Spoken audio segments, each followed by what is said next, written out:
नमस्कार, स्वागत है आप सभी का हमारे खास कार्यक्रम गाइड में। मैं हूं आपके साथ ज्योति सिंह। करियर के लिए इंजीनियरिंग हमेशा ही युवाओं का पसंदीदा फील्ड रहा है। ज्यादातर युवा इंजीनियर बनने के सपने को लेकर ही अपनी पढ़ाई शुरू करते हैं। इंजीनियरिंग की अगर परंपरागत ब्रांच के बाद हम बात करते हैं तो समय के साथ साथ इसमें कई नए सब्जेक्ट भी अब शामिल होते जा रहे हैं। इंजीनियरिंग में ऐसी ही तेजी से उभरती ब्रांच है प्लास्टिक इंजीनियरिंग। इसमें भी कई तरह के कोर्स आज उपलब्ध हैं।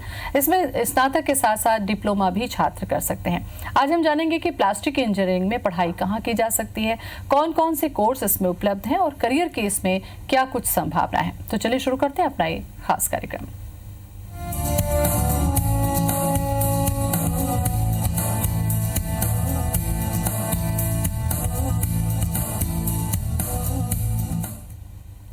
प्लास्टिक इंजीनियरिंग पर ज्यादा जानकारी देने के लिए इस वक्त हमारे साथ स्टूडियो में मौजूद हैं सिपेट रायपुर के director and head Avneet Kumar Joshi. Avneet ji, बहुत बहुत स्वागत है आपका। अवनीत जी, अगर हम इंजीनियरिंग को देखते हैं तो हमेशा से ही युवाओं का एक पसंदीदा फील्ड रहा है। उन्हें लगता है कि इंजीनियर बनना युवाओं को बड़ा आकर्षित करता है। इसमें जो परंपरागत ब्रांचें रही हैं, चाहे हम सिविल की बात करें, मैकेनिकल की बात करें या केमिकल की बात करें, लेकिन हम देखते हैं कि इसके साथ साथ अब इंजीनियरिंग में बहुत सारी नई ब्रांच जुड़ती जा रही है। क्या प्लास्टिक इंजीनियरिंग भी ऐसी ही एक ब्रांच है जो अब तेजी से उभर रही है?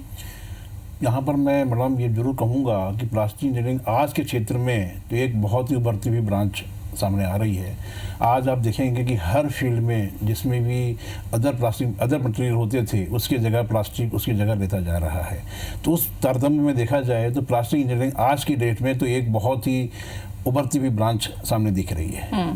अच्छा, समय के साथ जो ब्रांच जुड़ती गई अपने चीज में, हमने देखा कि उसमें करियर का स्कोप ज्यादा रहा और वो ब्रांच बहुत तेजी से आगे बढ़ी और पारंपरिक जो ब्रांच थी वो भी कई बार पीछे छूट गई। आपको लगता है कि करियर की जो संभावनाएं हैं क्या आज के समय में ज्यादा है, इसलिए इस तरीके के नए कोर्स को इंट्रोड्यूस किया जाता है? मैं जहाँ समझता हूँ कि जैसा आप कह रही हैं उस हिसाब से तो ये सही है कि जो नई ब्रांचेस आ रही हैं, अगर वो नई ब्रांचेस आई हैं तो उसका कारण यही है कि उस ब्रांच में आज करने को बहुत कुछ है।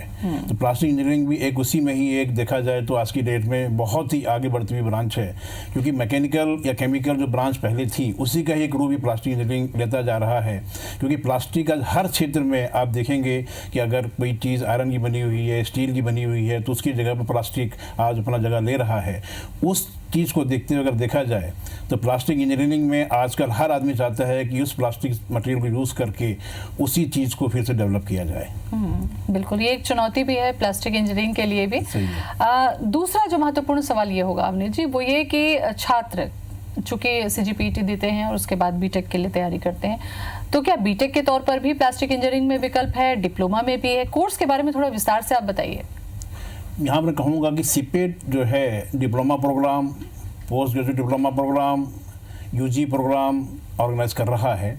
और उसी क्षेत्र में छत्तीसगढ़ स्टेट में सिपेट रायपुर में एक संस्था आई है सिपेट की ही, जिसमें कि 2 डिप्लोमा प्रोग्राम जैसे कि diploma in plastic mould technology and diploma in plastic mould making technology, ये 2 ब्रांच हैं डिप्लोमा में। और post graduate diploma in plastic processing and testing, ये पोस्ट डिप्लोमा प्रोग्राम चल रहा है। इसके अलावा बीटेक इन प्लास्टिक इंजीनियरिंग भी सिपेट रायपुर में आज के दिन में ऑर्गेनाइज हो रहा है। सिपेट में जो बीटेक प्रोग्राम है वो CSVTU Swami Vivekananda technical institute के द्वारा एफिलिएटेड है, जिसमें कि CGPT के थ्रू बच्चे एडमिशन पा सकते हैं।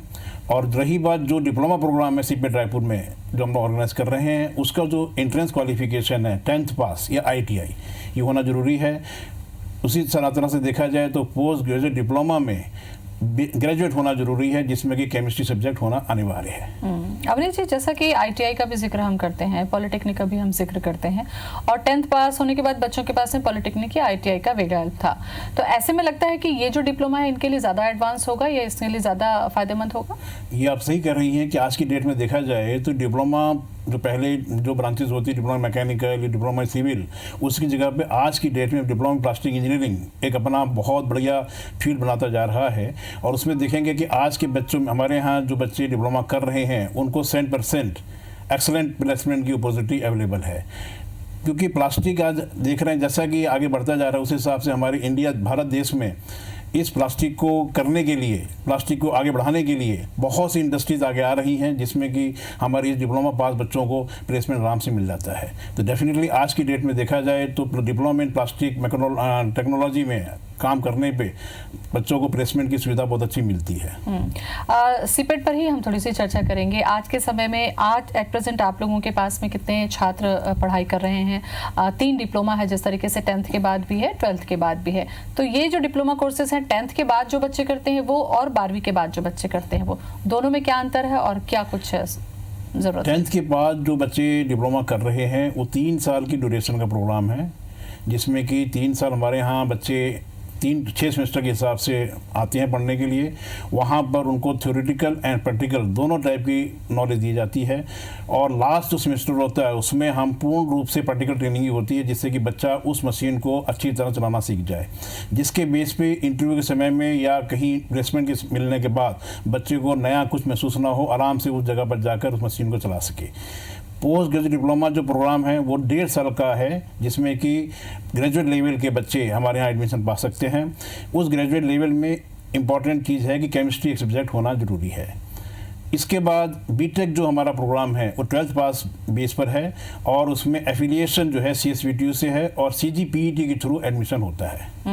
अच्छा, सीपेट में अगर हम बात करते हैं एंट्रेंस होने के बाद में, जो अक्सर ये होता है कि इंजीनियरिंग में प्रैक्टिकल बहुत ज़्यादा ज़रूरी होते हैं, तो इस तरीके की कितनी सुविधाएं आप दे पाते हैं छात्रों को? डिप्लोमा अगर देखा जाए हमारे पास मेनली 2 मेन डिपार्टमेंट हैं, एक टूल रूम है, एक प्रोसेसिंग है। टूल रूम में हमारे पास अगर देखा जाए जो भी मशीनें अवेलेबल हैं, जैसे कि लेथ मशीन है, मिलिंग मशीन है, ड्रिलिंग मशीन है, उसी टाइप से एडवांस में अगर हम जाते हैं तो CNC मिलिंग है, CNC EDM है, CNC लेथ है। ये सब मशीनों कि आज के युग में बहुत ज़्यादा मशीनिंग पर्पज़ के लिए बहुत ज़्यादा आजकल इनका यूज़ हो रहा है, और मैं समझता हूँ कि इन सभी मशीनों पर हमारे डिप्लोमा में जो सेमेस्टर वाइज प्रोग्राम बना हुआ है, जो शेड्यूल बना हुआ है, उस हिसाब से इन सभी बच्चों को इन सभी मशीनों में ट्रेनिंग दी जाती है, जिससे कि आगे चलकर बच्चे को एडवांस ट्रेनिंग पर काम करना पड़े तो आराम से वो काम कर सकता है। वैसे ही प्रोसेसिंग में भी हमारे पास डिफरेंट टाइप की मोल्डिंग मशीनें हैं, जिसमें कि बच्चों को लास्ट ईयर में ट्रेनिंग दी जाती है, जिससे कि बच्चा उस मशीन को अच्छी तरह से ऑपरेट कर सके। बिल्कुल, कंपटीशन के इस ज़माने में आज का युवा चाहता है कि वो जो पढ़ाई कर रहा है, पढ़ाई से निकलने के बाद उसको करियर में जॉब की जो अपॉर्चुनिटी है वो अगर बेहतर मिलती है उसका रुझान बढ़ता है, और ऐसा ही एक फील्ड है जिस पर हम चर्चा कर रहे हैं, प्लास्टिक इंजीनियरिंग। अवनीत कुमार जोशी हमारे साथ में बने हुए हैं। अवनीत जी, जैसा कि ब्रेक पर जाने से पहले भी मैंने सुविधा का जिक्र किया था, क्या कोई छात्र दूर दराज से पढ़ने के लिए अगर आना चाहता है सीपेट में, उसके लिए सुविधा? दूसरी बात यह कि जो सीपेट का अपना एंट्रेंस एग्जाम होता है उसका लेवल क्या है, उसके लिए तैयारी छात्र कैसे करे, दोनों ही बारे में जानकारी। जैसा कि आपने कहा कि दूर दराज से अगर कोई बच्चा हमारे यहाँ आकर ट्रेनिंग लेना चाहता है, प्रशिक्षण प्राप्त करना चाहता है, तो उसके लिए भी हमारे इस कैंपस में हॉस्टल की सुविधा उपलब्ध है, जहाँ पर कि बच्चा आराम से आकर रहकर इस प्रशिक्षण को प्राप्त कर सकता है। और रही बात की भी उनके एंट्रेंस एग्ज़ाम के लिए, जैसा मैंने बताया कि डिप्लोमा प्रोग्राम के लिए 10th बेस जरूरी है, तो 10th के बेस पर बेसिक क्वेश्चंस पर ही जो क्वेश्चन पेपर होता है, जिसमें कि बच्चा आराम से उस चीज़ को पढ़कर जो 10th में उसने पढ़ा है उसी बेस पे एग्ज़ाम दे सकता है। इसके अलावा थोड़ा सा जनरल नॉलेज के क्वेश्चंस होते हैं, जो कि लेटेस्ट जो आजकल चल रहा है उसके हिसाब से क्वेश्चन पेपर होता है, जिसको एक बच्चा आराम से उस क्वेश्चन पेपर को पास कर सकता है। एक इंग्लिश का जिक्र मैं ज़रूर करूँगी आपसे अवनीत जी, क्योंकि हम ये देखते हैं कि बच्चे इंटेलिजेंट बहुत हैं हमारे गाँव के, अगर हम देखते हैं नंबर भी बहुत अच्छे होते हैं, लेकिन कहीं थोड़े से इंग्लिश में उनकी जो पकड़ होती है वो कमी होती है। तो क्या ऐसे बच्चे इस एग्जाम में बैठ सकते हैं या उनको कोई प्रॉब्लम होती है? जो हमारा एंट्रेंस एग्जाम है, मतलब खासकर डिप्लोमा प्रोग्राम में आने के लिए या पोस्ट ग्रेजुएट डिप्लोमा में प्रोग्राम में आने के लिए जो हमारा एग्ज़ाम है वो दोनों स्क्रिप्ट में है, हिंदी एंड इंग्लिश। तो उसमें एंट्रेंस एग्जाम के समय में तो उसे कोई प्रॉब्लम नहीं होती है। हाँ, आगे जो हमारा डिप्लोमा प्रोग्राम है उसमें इंग्लिश बेस जरूर है, बट हाँ बच्चा धीरे धीरे प्रैक्टिकल ट्रेनिंग के कारण उस चीज़ को सीख जाता है। अच्छा, डिप्लोमा चूंकि 2 तरीके के डिप्लोमा जैसा आपने बताया अवनीत जी, 10th के बाद भी आपके पास विकल्प है और 12th के पास भी है, और उसके अलावा आपके पास में इंजीनियरिंग का एक ऑप्शन भी है जब बीटेक आप करते हैं। तो इन तीनों फील्ड में जब बच्चा पढ़ाई करता है और पढ़ाई के बाद आगे बढ़ता है, तो करियर की अपॉर्चुनिटी 10th, 12th और बीटेक तीनों लेवल पर किस किस तरीके से है? देखिए, अगर 10th के बेस पे या 12th के बेस पे कोई बच्चा हमारे यहाँ डिप्लोमा पास करता है, जैसे 10th बेस पे आएगा तो 3 साल का उसको प्रोग्राम करना पड़ेगा। अगर 12th बेस पे आता है तो डायरेक्ट उसको लेटरल एंट्री के थ्रू हमारे डिप्लोमा में 2nd ईयर में एडमिशन मिल जाता है, और डिप्लोमा पास करने के बाद किसी भी इंडस्ट्री में सुपरवाइजरी पोस्ट पे वो रख सकता है, जहाँ पर कि उसे 15,000 से 20,000 का एमोलमेंट मिल सकता है। बीटेक करने के बाद 4 साल का जो कोर्स पूरा करने के बाद किसी भी संस्था में, किसी भी ऑर्गेनाइजेशन में वो एक ऑफिसर की पोस्ट पे आराम से लग सकता है, जहाँ पर कि उसको 25,000 30,000 से भी ऊपर पैसा मिल सकता है। बीटेक पर भी हम थोड़ा सा फोकस कर लें, क्योंकि बीटेक पर अभी हमने चर्चा नहीं की है। बीटेक की जब पढ़ाई CGPET के जरिए आने के बाद बच्चा करता है, तो इसके बाद मान लीजिए इसको आगे चलकर पढ़ाई में PGP करनी है, इसमें मास्टर डिग्री लेनी है, तो उसका कैसा ऑप्शन है?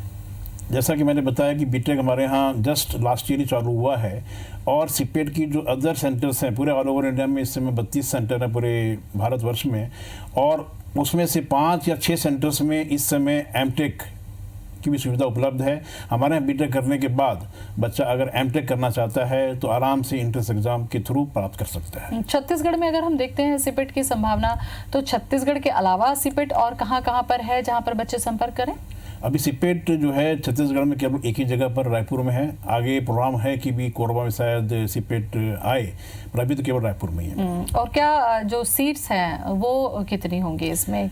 सीपेट के जो डिप्लोमा प्रोग्राम्स हैं उसमें AICTE के द्वारा हमारा ये जो प्रोग्राम अप्रूव होने के कारण 60 seat diploma in plastic technology, 60 seat diploma in plastic mould technology and 30 seat post graduate diploma in plastic processing testing में है। और वैसे बीटेक में 60 सीट अप्रूव्ड है। अच्छा, इसमें फिर एंट्रेंस का जो क्राइटेरिया है, जैसा कि बच्चा एग्जाम करता है, तो क्या इसमें फिर मेरिट बेसिस पे होगा, क्योंकि सीटें कम है, मान लीजिए एडमिशन ज़्यादा हुआ? एडमिशन फॉर्म जब बच्चा भरता है तो उसमें ऑप्शन दिए रहते हैं कि first option, second option, third option. तो फर्स्ट ऑप्शन अगर बच्चा छत्तीसगढ़ स्टेट का है तो रायपुर डाल सकता है। अगर रायपुर में मेरिट मार्क्स मान लीजिए कि ज़्यादा जाती है तो सेकंड ऑप्शन आसपास का किसी स्टेट में वो बच्चा चुन सकता है। उस हिसाब से बच्चे को ऑप्शन जो मिलना चाहिए वो आराम से उसके स्टेट में मिल जाता है। क्योंकि हमारा कार्यक्रम छत्तीसगढ़ के अलावा दूसरी जगहों पर भी देखा जाता है, अपने जे मध्य प्रदेश है या दूसरे राज्यों में भी है। ऐसे में दूसरे राज्य का बच्चा अगर यहाँ पर आकर एंट्रेंस देना चाहे तो क्या उसको फॉर्म की सुविधा कैसे होगी? क्या ऑनलाइन फॉर्म भरेगा या कैसे वो? इस साल से सीपेट ने यही नई प्रथा चालू हुई है कि इस बार जो एप्लीकेशन फॉर्म या एग्जाम जो हो रहे हैं इंट्रेंस एग्जाम के लिए वो ऑनलाइन ही हो रहे हैं। तो ऑनलाइन के बेस पे अगर बच्चा भरना चाहता है ऑनलाइन एप्लीकेशन फॉर्म, आराम से किसी दूसरे स्टेट में जाके भर सकता है। अवनीत जी, जैसा कि आज के समय में स्किल डेवलपमेंट को बहुत ज़्यादा जोर दिया जा रहा है, बजाय इससे नौकरी के रोजगार को बढ़ावा देने की कोशिश भी है सरकार की भी, और पाठ्यक्रम भी ऐसे हैं। तो क्या हम दूर दराज के बच्चे, जैसा कि मैंने पहले भी जिक्र किया था, जो बहुत ज़्यादा पढ़ नहीं पाते हैं, 8वीं पढ़कर छोड़ दिए, 10वीं पढ़कर छोड़ दिए, क्या ऐसे बच्चों के लिए कोई संभावना है इस तरीके के डिप्लोमा? सीपेट रायपुर में स्किल डेवलपमेंट के नाम पर हमारे यहाँ 6 महीने के, 5 महीने के, 4 महीने के प्रोग्राम ऑर्गेनाइज किए जा रहे हैं, जिसमें कि 8th पास बच्चा भी, 10th पास बच्चा भी जिसने की पढ़ाई छोड़ दी है और आगे अपना फ्यूचर बनाना चाहता है, तो हमारे यहाँ इन जो ड्यूरेशन के प्रोग्राम्स में आके अटेंड कर सकता है। और यहाँ पर हमें बताने की बहुत खुशी होगी कि इन सभी बच्चों को 6 महीने के बाद, 5 महीने के बाद अगर प्लेसमेंट की भी जरूरत है तो सीपेट रायपुर उसको उपलब्ध करवा रहा है। आज की डेट में सीपेट रायपुर जो है 3000 के आसपास ऐसे बच्चों को ट्रेन कर चुका है, और जिसमें से 85% तक बच्चों को प्लेसमेंट मिल चुका है। ये एक बहुत महत्वपूर्ण योगदान है। प्रोग्राम का जिक्र मैं कर रही थी कि प्रोग्राम किस किस तरीके के हैं। मान लीजिए स्किल डेवलपमेंट के लिए कोई बच्चा आता है 3, 4, 5, 6 महीने के लिए, तो उसमें किस किस तरीके की चीज़ों को शामिल किया गया है? जिसमें कि जनरल हमारे यहाँ जो प्रोसेसिंग में देखा जाए तो इंजेक्शन मोल्डिंग के जो आर्टिकल्स हैं, ब्लो मोल्डिंग के जो आर्टिकल्स हैं, जैसे किसी को बोतल बनाना है तो बोतल बनाना सिखाया जाता है, किसी को कप बनाना है, मग्गा बनाना है, बॉक्स बनाना है तो कैसे बनाया जाएगा प्लास्टिक में वो बताया जाता है। और आगे बढ़कर अगर कोई बच्चा टब, बाल्टी, मग्गा, चेयर ये भी अगर बनाना चाहे तो हमारे यहाँ इसकी भी सुविधा उपलब्ध है कि उसको कैसे मोल्ड बनाया जाएगा, कैसे उसको प्रोसेस किया जाएगा, इसकी भी हम लोग पूरी प्रशिक्षण देते हैं। अच्छा, ये जो छोटे कोर्स, छोटे शॉर्ट टर्म ही हम कहेंगे, क्योंकि 4-6 महीने के शॉर्ट टर्म कोर्सेस है, ऐसे कोर्स को करने के बाद में जो उनको सर्टिफिकेट या प्रमाण पत्र मिलेगा, क्या इनके लिए आगे चलकर वो हेल्पफुल होगा? क्या इसको मान्यता पूरी तरीके से रहेगी, या प्लेसमेंट का भी आपने जिक्र किया, उसमें किस तरीके से आगे बढ़ पाएंगे? ये जो प्रोग्राम हम ऑर्गेनाइज कर रहे हैं ये हमारे CSSDA रायपुर के थ्रू ऑर्गेनाइज हो रहा है, जिसमें कि 6 महीने के बाद या 5 महीने के बाद असेसमेंट होता है, और उस असेसमेंट में बच्चे को पास होना होता है, जिसके बेस पे CSSDA छत्तीसगढ़ गवर्नमेंट के द्वारा सर्टिफिकेट उसको मिलता है, उसके बाद ही उसको प्लेसमेंट कहीं मिल सकता है।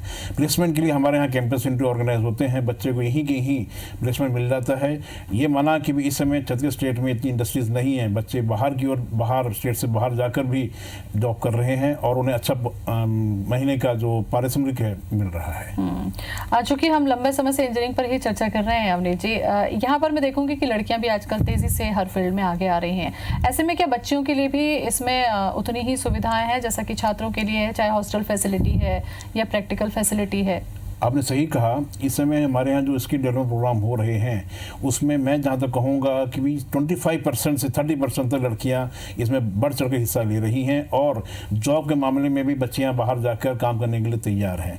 हमारे इस सिपेट रायपुर कैंपस में गर्ल्स के लिए अलग से हॉस्टल है, कैंपस में ही है, जिसमें कि बच्ची आराम से अपना आकर रह सकती है और प्रशिक्षण प्राप्त कर सकती है। एक चीज़ और, चूँकि पढ़ाई से जुड़ी ये चीज़ है, कॉलेज से जुड़ी चीज़ है, कई बार हम देखते हैं कि बच्चे बहुत प्रतिभावान होते हैं, बहुत ज़्यादा एक्स्ट्रा टैलेंटेड होते हैं। क्या ऐसे बच्चों को या ऐसे गरीब बच्चों को स्कॉलरशिप की कोई फैसिलिटी सिपेट देता है?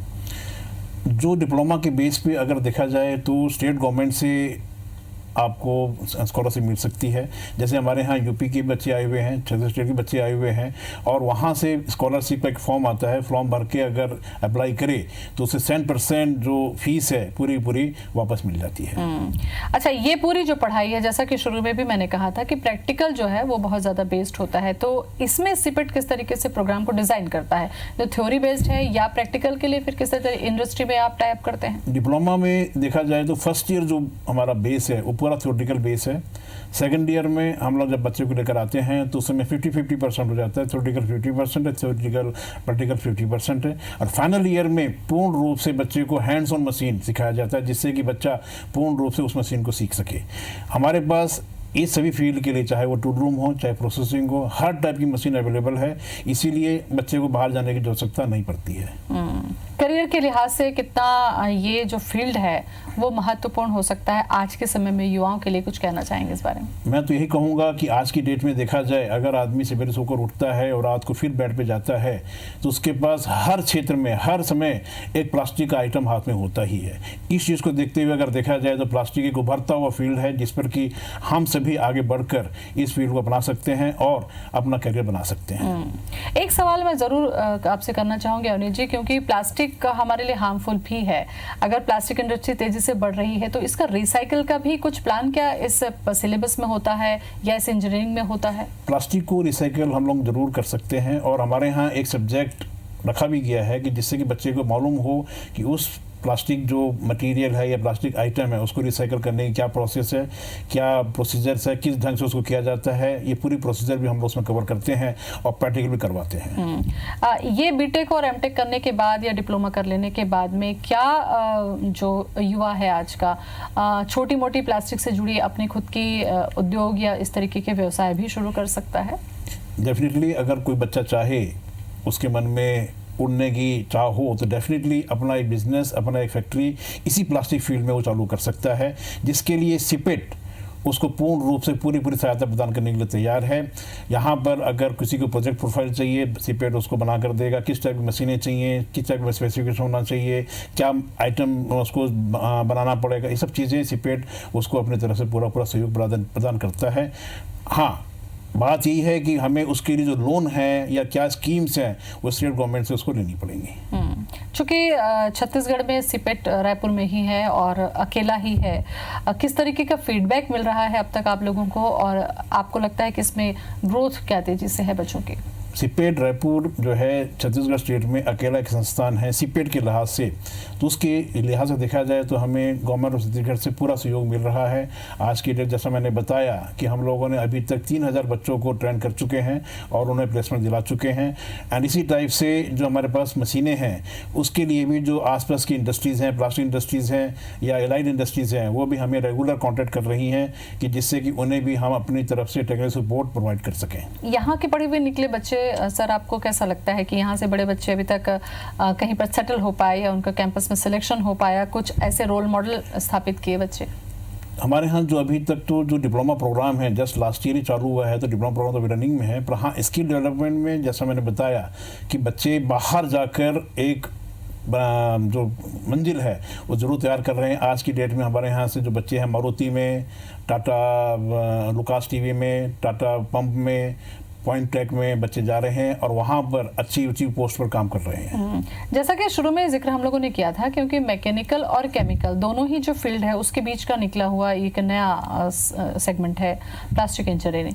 तो क्या इसमें केमिकल और मैकेनिकल दोनों में जाने की अपॉर्चुनिटी होती है बच्चों के पास? जैसा मैंने बताया कि प्लास्टिक जो आइटम है उसके लिए हमें प्लास्टिक मोल्ड और प्रोसेस की ज़रूरत पड़ती है। मोल्ड जो होता है पूरा स्टील मटेरियल पर डिपेंड होता है, इसीलिए जो हमारे पास टूलों में जो मशीनें हैं पूरी मैकेनिकल बेस्ड हैं। तो उसके बेस पे अगर कोई बच्चा मैकेनिकल बेस पे जाना चाहता है तो हमारे पास जो मशीनें हम लोग से ट्रेन कर रहे हैं CNC लेथ पे या मिलिंग मशीन पे, उसके बेस पे बच्चा आराम से मैकेनिकल इंजीनियरिंग ब्रांच पे किसी भी फील्ड में जा सकता है।